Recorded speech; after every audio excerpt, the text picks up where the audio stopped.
Efendim Akustikhane'ye hoş geldiniz. Bugün bizim için önemli bir gün. Çünkü bugün Gypsy All-Stars'ı konuk ediyoruz. Ve gerçekten inanılmaz bir şov izledik ve onu çektik. Sizin de onu izlemenizi rica ediyoruz. Ve yanımda Gypsy All-Stars'tan dostlar var. Welcome.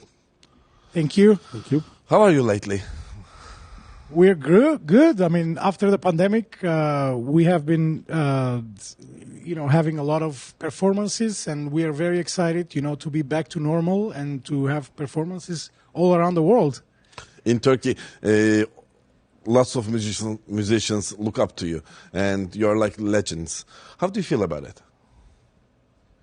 For me, it's flattering to say the least, because I love Turkish music, and it's great to be to be seen like this, and it's always great to play there because we get very warm crowds, and crowds that are into the music and intellectual, also from all parts of the society.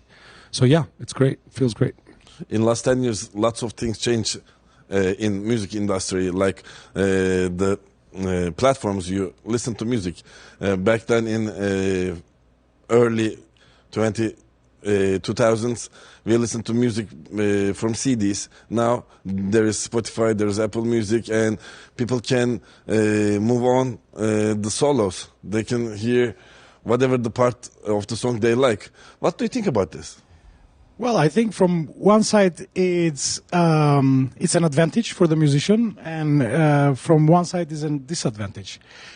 One advantage is that you can be more exposed with this kind of thing, and people can have more fun listening to you. Because the time is changing, as you said, the time is changing, so everything is changing. Not only the music, but the time that we have is changing. So the time that we have to enjoy certain things is getting shorter instead of getting longer. So I guess we are going together with everything that goes on in the world. Yeah. So basically, we are following what goes on in the world, and we are trying to adapt to that.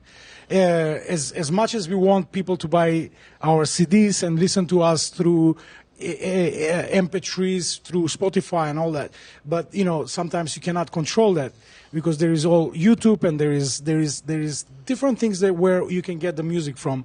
And as you said, fast forward and listen to certain parts. As I said, it's advantage and disadvantage at the same time. Yeah, listening an album from a CD, you listen it again and again and again, and you memorize all the solos, all the lyrics. But these days, you listen to a song for 5 days, 7 days, then you move on to another. It's so fast. Yeah, it's so fast. Fast. But I don't think it's a great idea, because you don't get the music in your veins, I think. What do you think about it?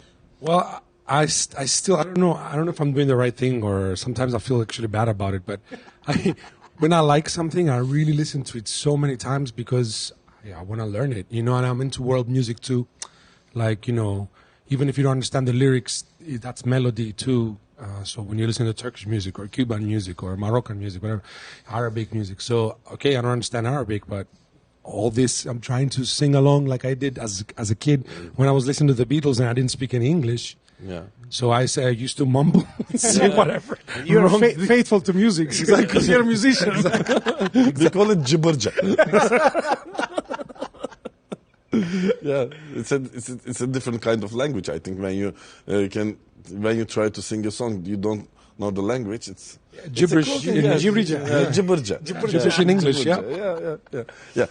So in a band, there are people from other countries. It's a multicultural band, and that keeps you, I think, very rich, right?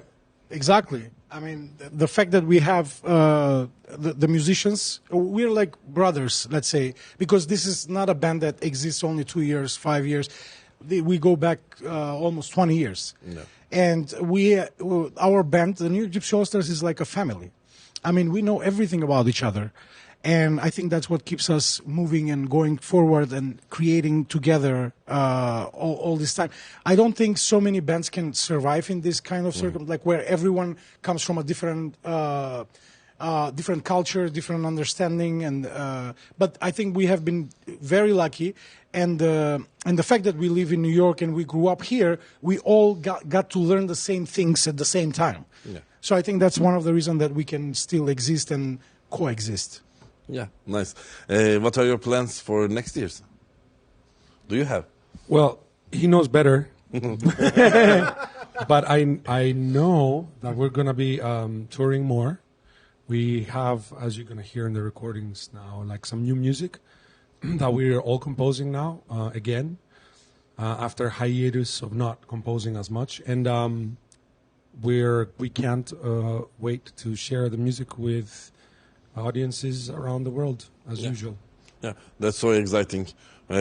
Also for us to listening you here live, it was an amazing experience. And also when you come to Istanbul, we'll be in the first lines. Tell your friends. Come over. Thank you. So it was an honor to have you in Akustikhane. Yeah, thank you again. Nice. It's That's very nice really of an honor. It's to our listen honor. you eye to eye. Thank you so much. We're very happy we did this. Yeah. Thank you so much. See you soon in Istanbul. Yes, Absolutely. hopefully. Efendim kendinize iyi bakın. Görüşmek üzere. Bye.